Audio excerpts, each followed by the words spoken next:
You fasted for 12 hours. You went fasting in the morning, you got your blood drawn. And then your result comes back looking strange. Your glucose is higher than expected.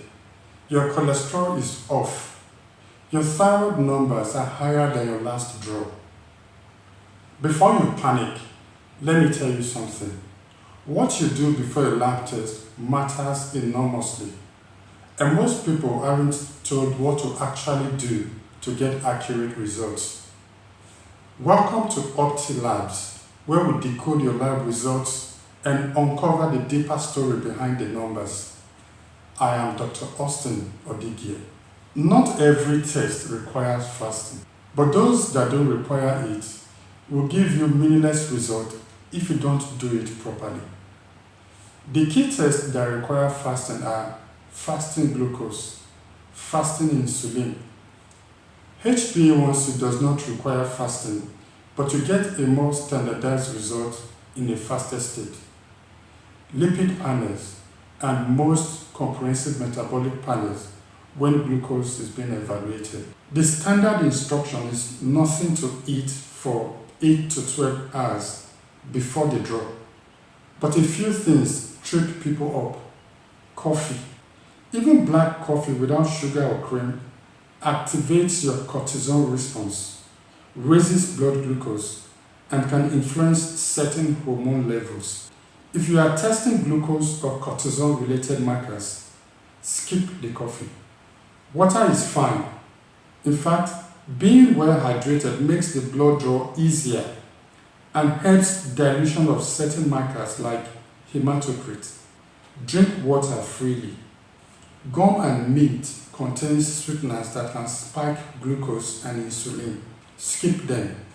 And importantly, if you ate at midnight and your draw is at 9 a.m., you've only fasted 9 hours.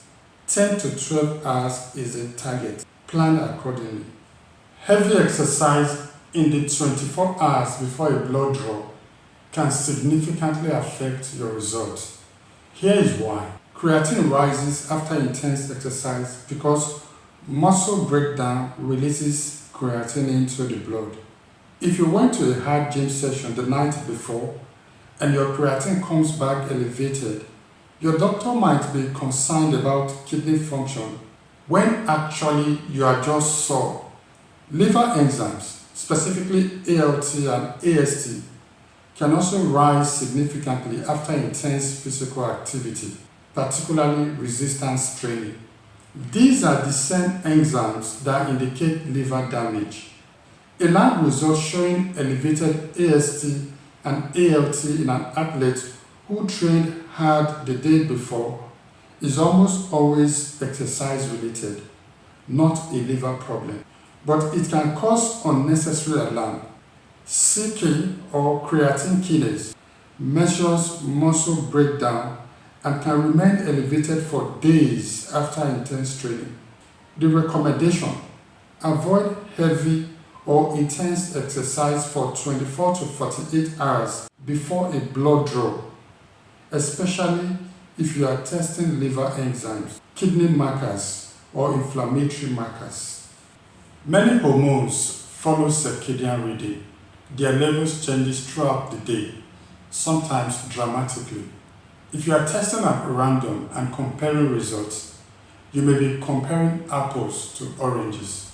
Cortisol is highest in the morning, typically between 7 and 9 a.m., and falls throughout the day.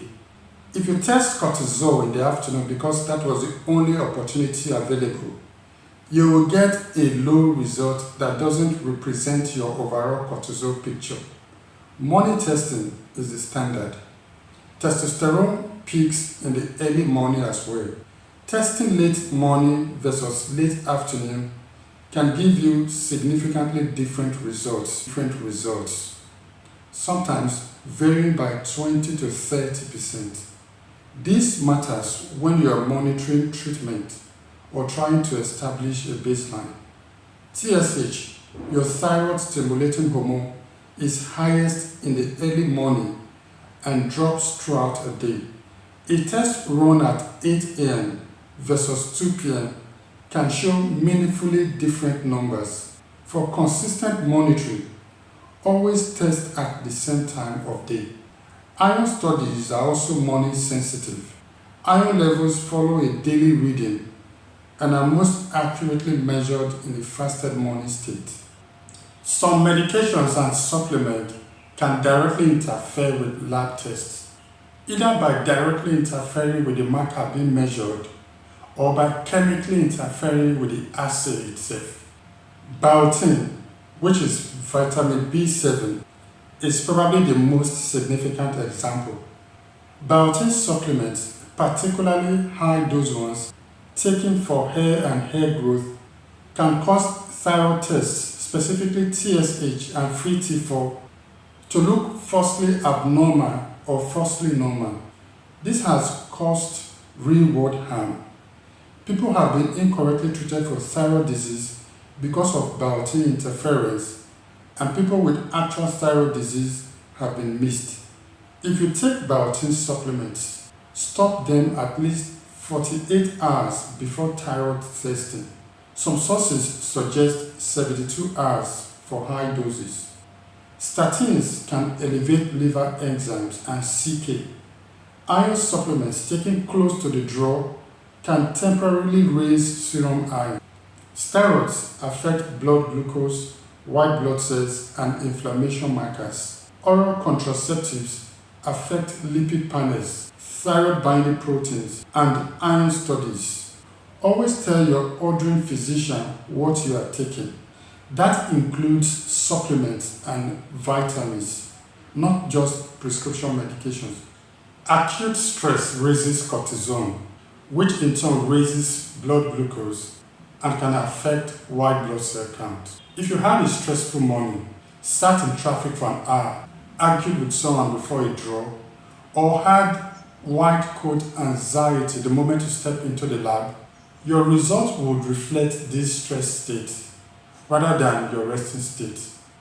Sleep deprivation also affects glucose metabolism, insulin sensitivity, cortisol, inflammatory markers, and immune cells count.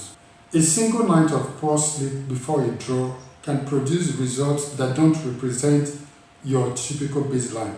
Dehydration concentrates your blood, which artificially elevates markers like sodium, albumin, red blood cell count, and hematocrit. It can also make creatinine look elevated. These aren't reasons to be paralyzed about getting lab work done. They are reasons to try to draw under reasonably normal, rested, hydrated conditions whenever the results are clinically important. Occasionally, error occurs on the lab side. Hemolysis, which is the breakdown of red blood cells in the sample, can occur if the draw is rough or the sample is handled incorrectly. Hemolysis artificially elevates potassium, LDH, and certain liver enzymes. Samples left too long before processing can affect glucose levels. Glucose continues to be metabolized by cells in the sample if it's not separated quickly, leading to falsely low results. If a result comes back that doesn't fit the clinical picture at all, it's worth asking whether the sample was hemolyzed or whether the result should be repeated before acting on it. Coming up in the next video, we're going to look at something that goes beyond mistake prevention. We're going to look at early disease signals that can be found in your blood test. These are the patterns that matter for prevention, and knowing them could change the trajectory of your health.